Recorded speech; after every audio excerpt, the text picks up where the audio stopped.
আজকে আলমগীর মনসুর মিন্টু মেমোরিয়াল কলেজের 25-26 শিক্ষাবর্ষের একাদশ শ্রেণীতে ভর্তিকৃত শিক্ষার্থীদের নবীনবরণ অনুষ্ঠানে উপস্থিত আছেন উক্ত অনুষ্ঠানের সম্মানিত সভাপতি, প্রধান অতিথি এবং শ্রদ্ধেয় শিক্ষক শিক্ষিকা মণ্ডলী, এবং আমার সামনে উপবিষ্ট আছেন আমার সহপাঠীবৃন্দ এবং বড় ভাই ও বোনেরা। সকলকে জানাই আমার অন্তঃস্থল থেকে আন্তরিক শুভেচ্ছা, অভিনন্দন এবং সালাম। আসসালামু আলাইকুম। ওয়ালাইকুম সালাম। প্রথমে ধন্যবাদ জানাই কলেজ কর্তৃপক্ষকে আজকের এই বিশেষ অনুষ্ঠানে নবীনদের পক্ষ থেকে আমার মনের অনুভূতি ব্যক্ত করার সুযোগ করে দেওয়ার জন্য।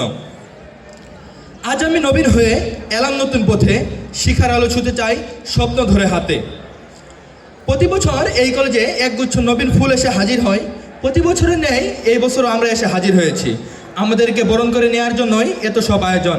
সেজন্য ধন্যবাদ জানাই কলেজ কর্তৃপক্ষকে। সবাই জানে এই কলেজ শহরের সেরা কলেজ এবং আমরা হলাম সেই সেরা কলেজের সেরা ছাত্র।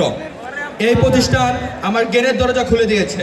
আমি চেষ্টা করব আমার নিষ্ঠা, পরিশ্রম আর সম্মানের সঙ্গে সেই পথ ধরে এগিয়ে যেতে।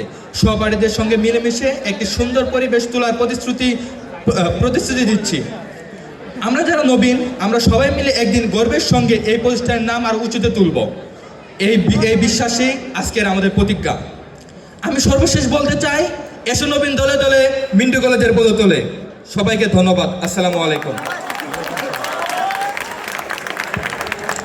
ধন্যবাদ এম সিফাতকে। এ পর্যায়ে অনুভূতি ব্যক্ত করতে আসবে মানবিক বিভাগের প্রথম বর্ষের শিক্ষার্থী তারিকুল ইসলাম।